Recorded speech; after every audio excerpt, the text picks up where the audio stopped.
A revolution in disguise silence is.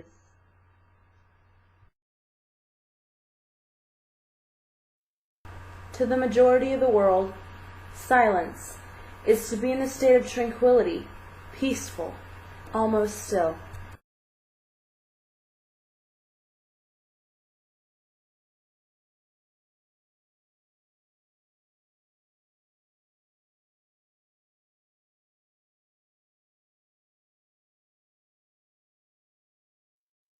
Commonly thought of as being quiet, often passive, but never bold.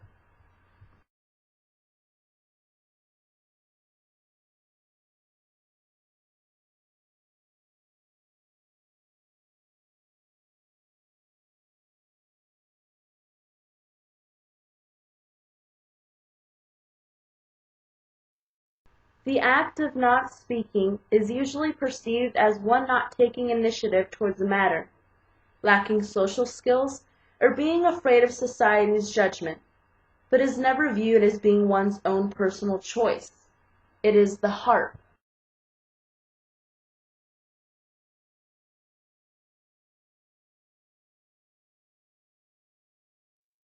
Never the drum.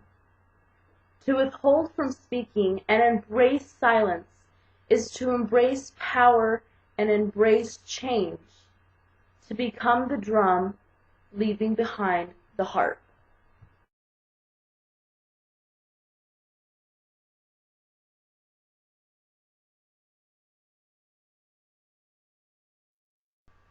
Those who have a way with the words, however, know that at times one must be silent. Words chosen wisely show acknowledgement that sometimes the only form to express the strongest and most important emotions are through the diligent act of silence.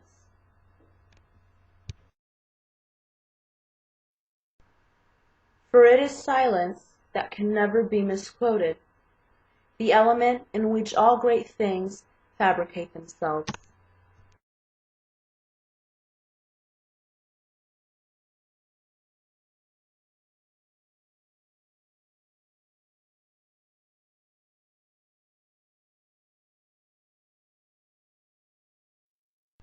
As a person who lacks even the most basic social skills a person can possess, I know a thing or two about being the person in the corner of the room afraid to make a comment aloud for the fear of society's judgment.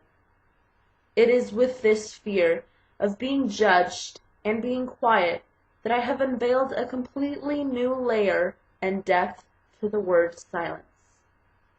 A definition that is empowering. I use that silence to help others understand my point of view, generally through my body language and facial expressions. It is with this silence that I am able to control the form in which the world reacts towards me as well as my actions. In fact, many teenagers use silence as well to make a point, most often to their parents to get what they want. Although to teenagers, this is commonly known as the silent treatment. While their actions may seem insignificant to them, this method of change has been used to radically change the world, giving the rest of the world an opportunity to view silence for what it truly is: power. Perhaps the most memorable use of this power is remembered by the names of David Richmond, Franklin McCain, Ezell Blair, and Joseph McNeil, who simultaneously ignited a wave of student sit-ins and protests in the South at the height of the Civil Rights Movement. On February 1st, 1960, in Greensboro, North Carolina, was the day that proved that something does not have to be spoken to be heard. They took that fear of speaking their minds aloud to create the exact opposite effect. In combination with their nonviolence training, they were able to receive results and reactions worldwide.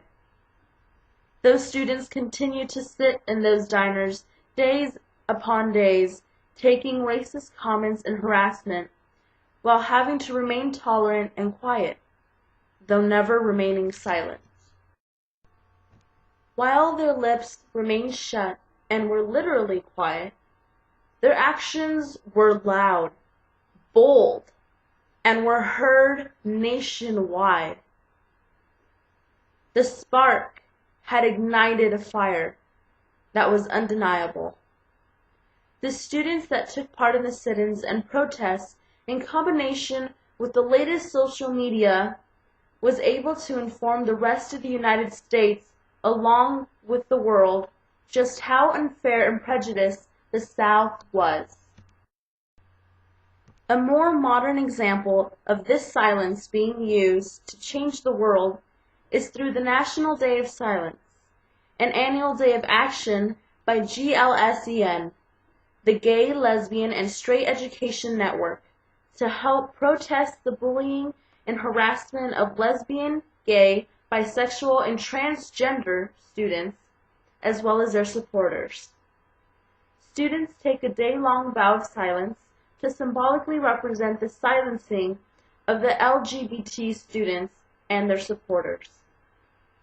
With a topic so controversial and close to heart to many in the 21st century, it serves as the perfect example to show that silence is bold, full of power, and unapologetic to the stereotypes or judgments that are held by many in society.